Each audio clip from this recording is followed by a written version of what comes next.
Bonjour et bienvenue de nouveau sur la chaîne. Je voulais m'excuser parce que ça fait depuis 2 dimanches maintenant qu'on n'a pas eu la possibilité de télécharger des vidéos. On est en manque d'internet, ça fait la deuxième dimanche. Donc si vous voyez cette vidéo, c'est parce que elle a été téléchargée donc après le coup, une fois que le Wi-Fi était restitué. Donc aujourd'hui, en tout cas, on est le dimanche 19 avril et je voulais partager, faire une petite partage avec vous, étant donné que, encore une fois, à cause du confinement, on n'a pas la possibilité de nous réunir ensemble à l'église.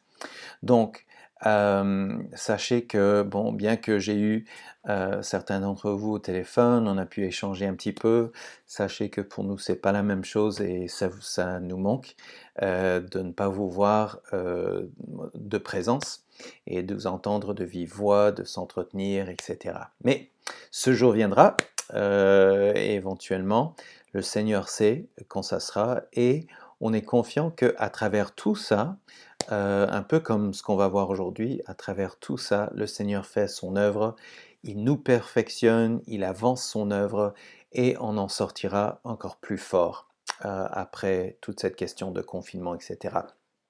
Donc, lisons quelques versets et puis on va commencer. Donc aujourd'hui, on est en 2 Samuel, chapitre 22, et on va lire le verset 7, suivi des versets 33 à 36. Donc, si vous suivez avec moi dans vos Bibles, c'est 2 Samuel 22, puis verset 7, et ensuite verset 33 à 36, qui dit ceci. Dans ma détresse, donc c'est le roi David qui écrit, il dit, dans ma détresse, j'ai invoqué l'Éternel, j'ai invoqué mon Dieu. De son palais, il a entendu ma voix, et mon cri est parvenu à ses oreilles. C'est Dieu qui est ma puissante forteresse, et qui me conduit dans la voie droite. Il rend mes pieds semblables à ceux des biches, et il me place sur mes lieux élevés. Il exerce mes mains au combat, et mes bras tendent l'arc d'airain. Tu me donnes le bouclier de ton salut, je deviens grand par ta bonté. Et on voit que dans le début de ce passage, il parle de sa détresse. Quand il était entouré de détresse, il a invoqué l'Éternel. Et à la fin de ces quelques versets qu'on a lus, il dit il se rend compte qu'il devient grand, pas dans sa propre force, mais par la bonté du Seigneur. Donc, prions et puis on va étudier un petit peu ce passage un petit peu plus en détail. Seigneur, je te remercie pour ces quelques instants. Seigneur, passés ensemble par l'intermédiaire du web. Seigneur, je te remercie pour ta parole qui est toujours, qui est éternelle, qui a toujours quelque chose à nous dire, à nous transmettre. Seigneur, je te demande d'oindre ta parole, Seigneur. Moi, je n'y suis pour rien, Seigneur. C'est ta parole qui vaut tout, Seigneur, ce matin. Alors, Seigneur, parle-nous à travers ta parole pour que toi, tu sois glorifié dans notre vie, Seigneur. Nous, on a tous besoin de prier ce que Jean a prié. Moi, je dois diminuer. Et toi, Seigneur, toi, tu dois grandir dans ma vie. Alors qu'il en soit ainsi aujourd'hui. Seigneur, dans le nom de Jésus. Amen. Amen. Donc nous sommes en 2 Samuel 22. Et si vous avez vos Bibles ouvertes, et je vous invite à garder vos Bibles ouvertes, euh, on va un petit peu parcourir tout le chapitre 22, qui a une cinquantaine de versets. Je vous ai lu juste je vous ai sorti quelques versets pour commencer, mais on va un petit peu les parcourir, pas toutes, mais on va parcourir un petit peu tout ce chapitre. Pourquoi? Parce que ce chapitre, c'est un cantique de David. Et c'est un cantique qu'il a chanté, qu'il a composé après une longue période de difficulté, après 10 ans de difficulté. Et c'est un petit peu comme ce qu'on a vu la semaine dernière, où on a vu la cantique d'Anne, donc la maman de Samuel. Après de longues années de difficultés, le Seigneur Dieu avait répondu à sa prière, elle était remplie de joie, elle débordait de joie, et à travers, sous le forme d'une cantique, elle a loué Dieu pour ce qu'il avait fait pour elle. Aujourd'hui, c'est un petit peu la même chose qu'on voit avec David. Cette cantique était écrite après que Dieu lui avait donné la victoire sur tous ses opposants. On va voir ça un petit peu plus en détail plus loin. Il a rédigé cette cantique une fois que les deux royaumes étaient réunis sous sa tutelle. Donc il y avait le peuple d'Israël, mais à un moment donné, après, après la mort du roi Saül, le premier roi d'Israël, donc le pays, le royaume était divisé en deux. Et les tribus du nord étaient réunies sous la bannière et sous le nom de Israël, et le royaume du sud était le royaume de Juda. Et donc pour la première fois depuis la mort de Saül, donc ces deux royaumes étaient réunis sous la tutelle de David. Donc c'était un grand accomplissement. Mais ça venait après une longue période. David avait passé 10 ans de sa vie en exil. Il vivait dans plein de lieux sauvages, entre cavernes, entre plaines, et il était à la fuite parce que bien que il avait été oint pour devenir le prochain roi d'Israël, donc le prophète Samuel qui avait oint Saül pour être le premier roi, avait aussi oint David pour être le deuxième. Saül, il en était rendu compte et il n'était pas du tout content parce que lui, il voulait que la monarchie passe à travers sa descendance. Mais Dieu avait choisi autrement. Et donc à 5 reprises, pendant ces 10 ans, Saül a essayé de tuer David. Et bien que David n'avait jamais péché contre Saül, David n'avait jamais fait quoi que ce soit pour, pour, pour tenter de se venger contre Saül, etc. Mais Saül avait essayé quand même de le tuer. Et donc pendant ces 5 ans, il était à la fuite de Saül qui voulait à chaque fois, il lui en voulait à sa vie. Et il vivait donc entre cavernes, plaines et d'autres lieux sauvages entre-temps. Et donc c'est à la fin de ces 10 ans que Dieu lui a donné la victoire, que les deux royaumes s'est réunis, que David se met à louer Dieu dans cette cantique, et il loue Dieu pour qui il est et ce qu'il a fait. Donc, on va séparer ça en 4 parties ce matin. Donc, qu'est-ce que Dieu a fait pour lui? Dieu, premièrement, la première chose que Dieu a fait pour lui, c'est Dieu l'a délivré. On ne va pas tous les lire, mais entre le verset 1 et le verset 19, c'est là où on parle de la délivrance que Dieu a opérée auprès de David. Disons, l'emphase est là-dessus. Et cette notion de délivrance a plusieurs sens, c'est mentionné plusieurs fois. Et quel en est le sens du mot délivrer ou être délivré? Ça veut dire que c'est sortir de danger, c'est retirer ou c'est permettre d'échapper. Donc comment est-ce que Dieu l'a délivré? Parfois il a dû se battre, mais Dieu l'a sorti du danger, ou Dieu l'a retiré des difficultés, ou Dieu a permis qu'il s'échappe. Dieu l'a délivré. Et la première chose qu'on voit, c'est dans les versets 2 et 3, et je vais les lire de ma Bible. Donc David dit, «L'Éternel est mon rocher, ma forteresse, mon libérateur». Celui donc un libérateur, c'est celui qui délivre. Verset 3, Dieu est mon rocher, où je trouve un abri, un bouclier et la force qui me sauve, ma haute retraite et mon refuge. Ô mon sauveur, tu me garantis de la violence. Donc il dit que Dieu est pour lui un rocher, une forteresse, un libérateur, un bouclier, une force, sa haute retraite et son refuge. Et certainement, il se rappelait quand il rédigeait cette cantique, certainement, il se rappelait des différents moments où il a dû trouver refuge justement dans des rochers, dans des cavernes. Et tout ça, c'est ressorti dans ce dans cette cantique. Et plus loin dans les versets 4 à 7, on voit un petit peu le contexte, ce qu'il a vécu pendant ces 10 ans. Dieu l'a délivré de quoi, justement? Et si on lit ces versets, entre les versets 4 et 7, il dit « Je m'écris, loué soit l'Éternel, et je suis délivré de mes ennemis. Car les flots de la mort m'environnaient. Les torrents de la destruction m'avaient épouvanté.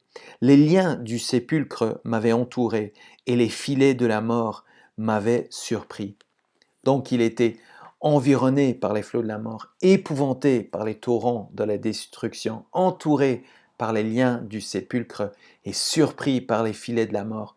Et encore une fois, certainement, il repassait en mémoire différentes choses qu'il avait vécues pendant ces 10 ans, où il a été surpris par des embuscades ou épouvanté par la destruction qu'il voyait autour de lui. Et quelque part, c'est une leçon, ça s'applique à nous aujourd'hui parce que dans le contexte du Covid-19, qu'est-ce qu'on voit autour de nous? On voit beaucoup de morts, on est épouvanté par ce qu'on voit autour de nous, on est surpris par l'ampleur et la vitesse des circonstances qui nous entourent. Donc quelque part, on peut avoir une idée de ce que David a peut-être vécu. Mais Dieu l'a délivré de tout ça, parce que 10 ans plus tard, il est en train de rédiger cette cantique de louange au Dieu de sa délivrance. Donc la première chose que Dieu a fait pour lui, il a délivré.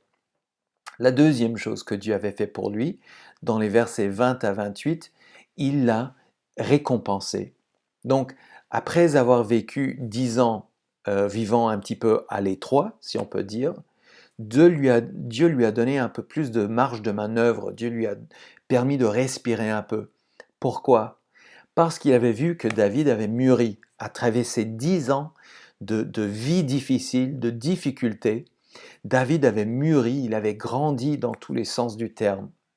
Il faut comprendre un petit peu l'histoire. Donc avant David, il y avait Saül, qui était le premier roi, quelqu'un qui plaisait à Dieu au départ, mais quelqu'un qui s'est détourné de Dieu. Il ne consultait plus Dieu, il faisait tout après son propre jugement. Et donc, avant d'installer David en tant que roi, David, quelque part, il était en formation, il était mis à l'épreuve pendant 10 ans pour voir à quel point il allait faire confiance à Dieu en toutes choses, en toutes circonstances. Pourquoi? Parce que Dieu cherchait un roi capable de faire de sa nation, Israël, un exemple pour le monde, un exemple au niveau de l'obéissance, un exemple en tant que peuple capable de refléter la gloire et l'espoir de l'Éternel, de Dieu. Donc, regardons, si vous voulez bien, les versets 21 à 25. Verset 21. Donc, l'Éternel m'a traité selon ma droiture. L'Éternel m'a rendu selon la pureté de mes mains, car j'ai observé les voies de l'Éternel, et je n'ai point été coupable envers mon Dieu.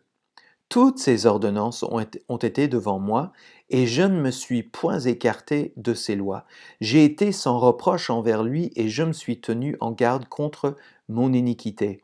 Aussi, l'Éternel m'a rendu selon ma droiture, selon ma pureté devant ses yeux. Est-ce que ça veut dire que David était un homme parfait? Non, pas du tout.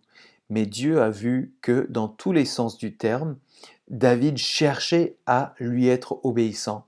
David cherchait à le plaire. Ce n'est pas que David se vantait de sa pureté, de son intégrité, etc. Mais si, parce qu'il faut savoir de David, il est dit de lui ailleurs dans la parole que c'était un homme après le cœur de Dieu. Mais ce cœur était mis à l'épreuve et Dieu l'avait gardé de toute chute, de toute tombe. Il n'a pas tombé par rapport à différentes tentations ou circonstances. Il avait eu des occasions de se venger contre Saül. Saül le poursuivait alors que David était innocent devant lui. David avait l'occasion de se venger et d'ôter la vie de Saül à 2 reprises, mais il ne s'est pas profité de ces instants, parce qu'il était conscient du verset qui disait qu'il ne fallait pas mettre sa main contre, il ne fallait pas élever sa main contre, loin de Dieu, loin d'Éternel. Et c'est ce qui était Saül. Il était loin de l'Éternel, bien que il s'était détourné des voies de l'Éternel. Néanmoins, Dieu l'avait établi. Donc, il n'a pas cherché à se venger contre Saül. Il ne s'est pas fié aux autres dieux des pays avoisinants. Il se voyait comme simple berger qui était resté fidèle au Dieu de son enfance. C'est ce même simple berger qui s'est présenté devant Goliath, non dans l'armure qui ne lui allait pas, l'armure d'un guerrier, mais simplement avec la lance-pierre qui était une arme familière et la confiance en l'Éternel. C'est comme ça que pendant les 10 ans, il est resté fidèle à Dieu. Donc, ce n'est pas qu'il se vantait, c'était un homme après le cœur de Dieu. S'il se vantait quelque chose, il se vantait de la fidélité de Dieu qu'il a soutenue pendant ces 10 ans d'épreuve et qui a fait en sorte qu'il ne tombe pas pendant cette période. Si on retourne au verset 26 à 28, il se vante maintenant de la fidélité de Dieu. Il dit, avec celui qui est bon, tu te montres bon. Avec l'homme droit, tu agis selon la droiture. Avec celui qui est pur, tu te montres pur, et avec le pervers, tu agis selon sa perversité. Tu sauves le peuple qui s'humilie, et de ton regard, tu abaisses les orgueilleux. Quelque part, il vient de réciter l'histoire de lui-même et de Saül. David est cet homme humble qui cherche à vivre selon son intégrité devant Dieu. Et il dit dans le verset 28, « Tu sauves le peuple qui s'humilie. » Pendant 10 ans, David cherchait à rester humble devant Saül, loin de Dieu. Mais la deuxième partie du verset 28 dit, « Et de ton regard, tu abaisses les orgueilleux. » Petit à petit, Saül baissait dans les yeux du peuple. Pourquoi? Parce que tout le monde voyait qu'il agissait de façon un peu déraisonnée. Et il était orgueilleux, il ne cherchait plus la volonté de Dieu, mais il cherchait sa propre volonté. Donc David met en avant, il célèbre la fidélité de Dieu. Dieu était fidèle à sa propre caractère, à ses propres principes. Et en voulant, lui, David, se conformer à ces principes-là, il savait qu'il se mettait dans une position, dans une posture où il pouvait retrouver et vivre la faveur de Dieu. Donc la première chose que Dieu a fait pour lui, il a délivré. La deuxième chose, Dieu l'a récompensé. La troisième chose que Dieu a fait pour lui, c'est pendant toutes ces 10 années, Dieu l'a fortifié au quotidien. On ne va pas tous le lire, mais entre les versets 29 et 43, on parle de cette force que Dieu lui a donnée pendant ces 10 longues années. Mais on va lire quelques versets quand même. Le verset 29 dit « Oui, tu es ma lumière, ô Éternel. L'Éternel éclaire mes ténèbres. » Pendant ces 10 ans passés en exil, quand tout était sombre pour David, Dieu était pour lui une lumière au bout du tunnel. Dieu était pour lui une source d'espoir. Il dit « Tu es ma lumière, ô Éternel. » Et l'Éternel éclaire mes ténèbres. Quelque part, quand on est entouré de sombres, de ténèbres, de doutes, de peurs, d'épouvante, comment est-ce qu'on peut surmonter tout ça? En suivant l'exemple de David, en faisant de l'Éternel notre lumière. Amen. Versets 30 à 35, je vais abréger en disant que Dieu l'a fortifié pendant 10 ans de combat. Ce n'est pas sa propre force, mais il attribue la victoire à Dieu. Et quel en est le point de départ justement dans le verset 36? Il dit « Tu me donnes le bouclier de ton salut et je deviens grand par ta bonté, Seigneur. » Comment est-ce qu'il a surmonté ces 10 ans de lutte, d'exil, de difficulté, il dit, tu me donnes le bouclier de ton salut et je deviens grand, non pas par mes propres forces, mais par ta bonté, Seigneur. C'est pareil pour nous. Si on veut, dans les moments difficiles, si on veut surmonter tout ça, comment est-ce qu'on le fait? On reste accroché, on se sert de notre salut comme bouclier et on deviendra grand par la bonté de Dieu. Amen. David se voyait encore comme ce simple berger, humble et dépendant de Dieu. Donc, Dieu l'a délivré, Dieu l'a récompensé, Dieu l'a fortifié et finalement, Dieu l'a établi dans les versets 44 à 51. Donc, on va lire les versets 44 à 46 où David dit « tu me délivres des dissensions de mon peuple, tu me conserves pour chef des nations. Un peuple que je ne connaissais pas m'est asservi, et les fils de l'étranger me flattent. Ils m'obéissent au premier ordre. Les fils de l'étranger sont en défaillance, ils tremblent hors de leur forteresse. » Dieu l'avait mis sur le trône du royaume uni. Donc les deux royaumes de Juda et d'Israël. Donc sous le règne de David, les 12 tribus étaient encore une fois réunies. Il n'y avait plus de dissension. Le verset 44 parle de dissension de son peuple, du peuple de Dieu. Il n'y avait plus ces dissensions-là. Il y avait une unification du peuple. Dieu l'a établi roi sur ce peuple qui était anciennement en dissension. Versets 48 à 49 dit le Dieu qui est mon vengeur, qui m'assujettit les peuples et qui me fait échapper à mes ennemis, tu m'élèves au-dessus de mes adversaires, tu me délivres de l'homme violent. Donc Dieu l'avait fait, Dieu l'avait élevé au-dessus de Saül. Pendant 10 ans, Dieu l'a délivré de l'homme violent. Saül à plusieurs reprises, alors que David était béni par Saül, mais à plusieurs reprises, il a essayé de le tuer avec la lance. Mais Dieu l'a délivré de cet homme violent qui est devenu déraisonné. Mais il ne s'attribue pas cette élévation à lui-même. David, il ne se vante pas d'avoir été élevé. Si vous avez fait attention, j'ai sauté un verset. On a lu les versets 44 à 46, puis 48 à 49. Mais à qui est-ce que David attribue cette élévation? Verset 47, il dit « Vive l'Éternel, béni soit mon rocher, que Dieu, le rocher de mon salut, soit exalté. » David dit, si j'ai pu survivre à travers ces 10 ans de difficultés, il dit gloire à Dieu, vive l'Éternel, béni soit mon rocher, que lui soit exalté.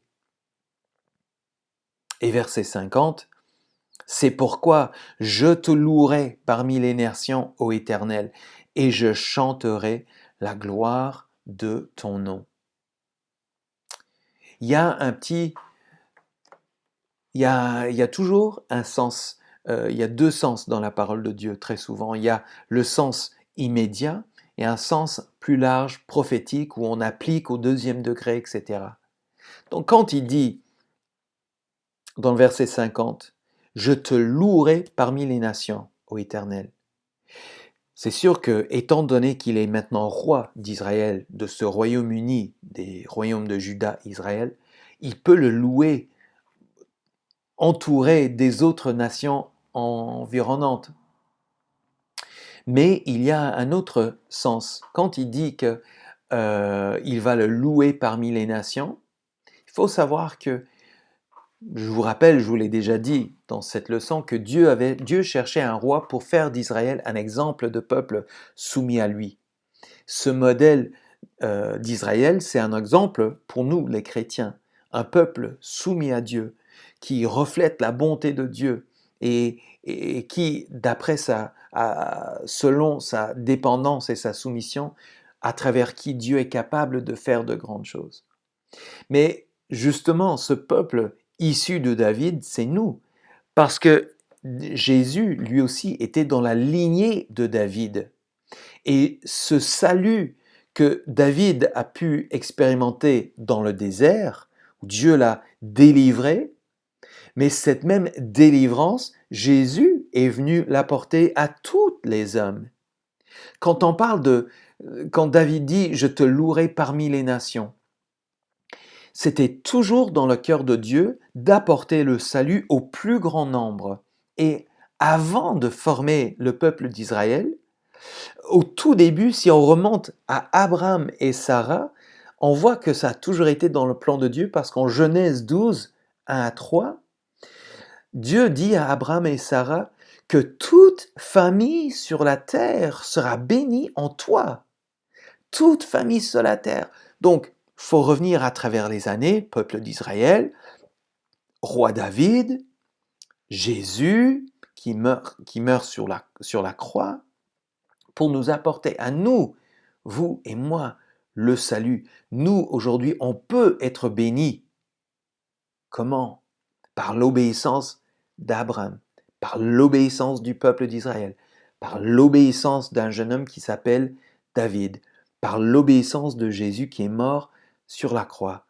Et notre obéissance à Dieu, notre soumission à Dieu peut encore faire en sorte que Dieu sera pour nous un refuge et on peut bénéficier de son salut. Quelles sont les conclusions qu'on peut tirer? David, pendant 10 ans, a vécu des épreuves et des difficultés. Mais ces épreuves et ces difficultés ont fini par former David, ont fini par faire de David l'homme qu'il est devenu, un homme après le cœur de Dieu qui était fidèle malgré toutes les circonstances et toutes les difficultés. Aujourd'hui, on vit une période difficile avec le confinement. Pour certains, ça représente une perte de revenus, etc. Il y a plein de difficultés.